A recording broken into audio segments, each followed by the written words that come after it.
The AI War. How the US and China are fighting for the future of power. Everyone thinks the AI race is about who builds the smartest machine. That's wrong. This is not a technology competition. It is a geopolitical war for control of the future. NVIDIA's CEO, Jensen Huang, recently explained that AI power is built on 5 layers. And most people misunderstood what he meant. Because these layers are not technical. They are strategic. They determine who becomes dominant and who becomes irrelevant. In this video, I'll break down the 5 layers of AI power, why the US and China are fighting differently, and what history tells us about who usually wins these kinds of wars. This isn't news. This is strategy. Every empire in history rose because it controlled a strategic resource. Britain had coal and naval trade routes. The US had oil, industry, and manufacturing. The 20th century was shaped by whoever controlled energy. The 21st century will be shaped by whoever controls intelligence. But intelligence today isn't human. It's artificial. AI will decide.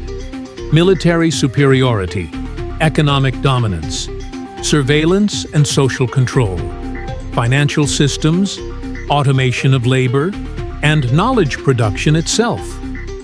This means AI is not a product. It is infrastructure of power.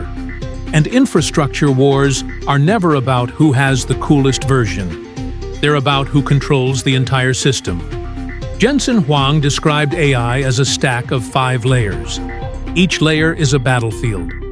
Layer 1, energy AI is not software. It is industrial.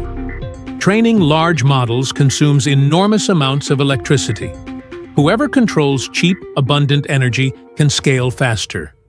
China produces vastly more energy than the US, and it subsidizes it. That gives China a structural advantage.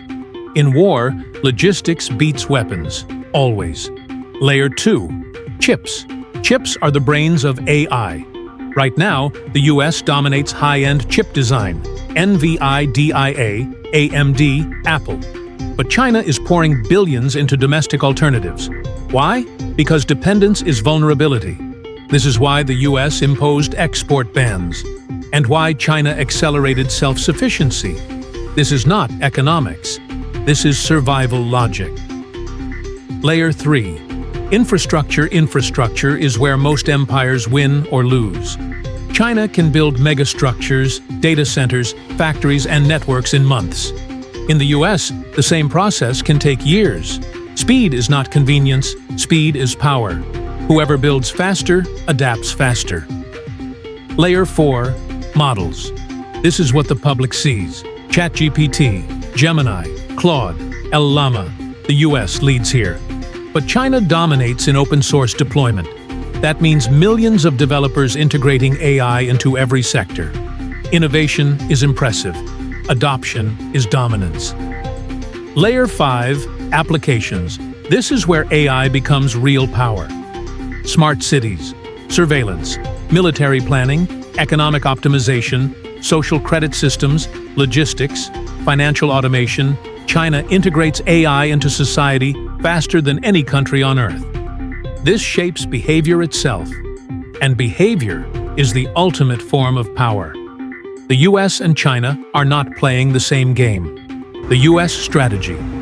Innovation first. The US is built on startups, venture capital, breakthroughs, creative destruction. This is great for invention, but empires are not built on invention alone. They're built on integration. China's strategy. Total system control. China is not chasing the smartest model. It is building an end-to-end AI civilization. From energy to application. From chips to culture. This is not a startup mindset. This is an imperial mindset. The US believes that restricting chips will stop China. History says otherwise. Sanctions do not stop civilizations. They harden them. Every time a great power tries to contain a rising one, it accelerates independence. Rome versus Carthage, Britain versus Germany, US versus Japan. Containment always creates a long-term enemy, not a defeated one. The next battlefield isn't chips, it's standards. Who sets AI protocols, safety norms, training defaults, language systems, financial integrations? The world runs on standards.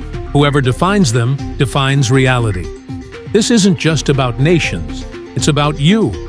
If you rely on one skill, one platform, one employer, one income source, you are structurally weak.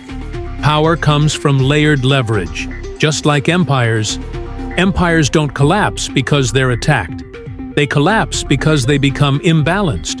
One strong layer cannot save a broken system. This applies to nations, corporations, individuals. Power is systemic. Most people follow headlines. Strategists study systems.